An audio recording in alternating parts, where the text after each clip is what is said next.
आदत से मजबूर इजराइल ने गज्जा पर हमला कर दिया है। इस हमले में 45 से 50 गाजा के मासूम लोग मारे गए हैं। कहानी हुई क्या है वो आपको बताना जरूरी है। असल में इजराइल अपने ही खोदे हुए गड्ढे में गिर गया। इजराइल जब गाजा के इलाके से बाहर निकला तो गज्जा में उसके सैकड़ों बम जमीन पर रह गए, मलबे के नीचे बम दबे हुए रह गए। और बहुत ऐसे बम होते हैं जो फटते नहीं हैं। इजराइल ऐसे ही बम अपने ही बम के ट्रैप में फंस गया। एक इजराइल का बुलडोजर उस इलाके में घूम रहा था। बुलडोजर उस बम के ऊपर चढ़ गया जो खुद बम इजराइल का था और अचानक वो फट गया, जिसमें इजराइल के इजराइल के 2 सैनिक मारे गए। इजराइल को जब ये पता चला तो इजराइल इतनी बुरी तरह से भड़का, उसने सीधा इल्ज़ाम लगाया कि यह हमला हमास का है। यह कहते हुए इजराइल ने दबाकर हमला करना शुरू कर दिया गाजा के ऊपर, जिस हमले में 45 से 50 लोग मारे गए हैं और कम से कम 100 फिलिस्तीनी घायल हो गए हैं। इसके बाद इजराइल ने ऐलान किया, जैसे उसको मौका मिल गया, कि हम सारे बॉर्डर को बंद कर रहे हैं, दोबारा से हमला शुरू कर रहे हैं। अलाना फलाना धमाका। इलाके में अचानक से तनाव बढ़ गया। इसी वजह से आपके सामने मुझे इमरजेंसी में भी आना पड़ा कि आगे हालात बिगड़ सकते हैं। हजरात मोहतरम, फिर हुआ ये, जब हमास पर इल्ज़ाम लगा दिया तो उधर अमेरिका इन्वेस्टिगेट करने लगा कि ये हुआ क्या है, क्या सच में हमास ने ये काम किया है। तुरंत अमेरिका को ये पता चल गया, अमेरिकी इंटेलिजेंस को पता चल गया और डोनाल्ड ट्रंप ने सीधा गुस्से में नेतन्याहू से कहा कि सुनिए, तुम ओवर स्मार्ट मत बनो। ये जो धमाका हुआ है ये हमला नहीं था तुम्हारे ऊपर, ये वही बम था जो तुमने गाजा पे फेंका था और ये बम मलबे में दबा था। तुम्हारा बिल्डोजर उस पर चढ़ा और वो ब्लास्ट हुआ। ये किसी फिलिस्तीनी ऑर्गेनाइजेशन, संगठन, आतंकी संगठन, ये किसी का हमला नहीं था। लिहाजा जो तुम बॉर्डर बंद कर रहे हो और जो सीज फायर तोड़ रहे हो, तुरंत कंट्रोल में आ जाओ, वरना हम ये मानेंगे तुम हमारे खिलाफ चल रहे हो। ये सीज फायर लागू करो, बॉर्डर को खोलो। फिलहाल अपडेट ये है, अमेरिका ने इजराइल को लताड़ दिया है और बुरी तरह से लताड़ा है और डोनाल्ड ट्रंप ने पूरी ताकत लगाकर जोर दे कहा कि बॉर्डर खोलो, बॉर्डर बंद मत करना। लिहाजा फिलहाल अब बॉर्डर खोला जा रहा है। इजराइल ने तो यूं हमला कर दिया था जैसे उसको इसी मौके की तलाश थी। इजराइल ने गाजा पर जो हमले किए हैं, आइए उसकी खौफनाक मंजर देखते हैं।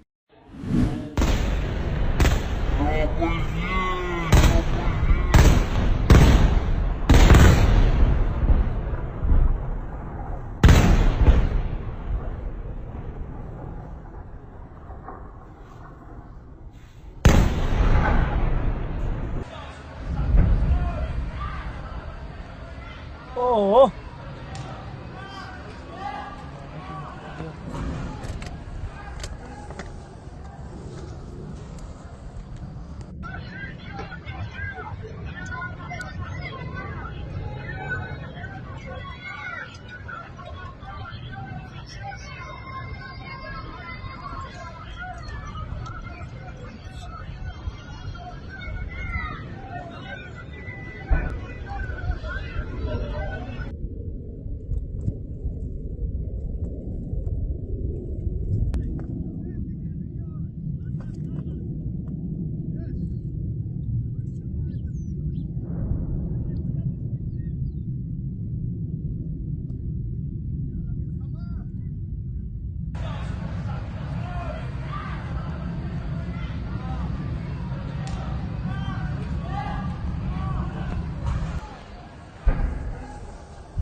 ओह,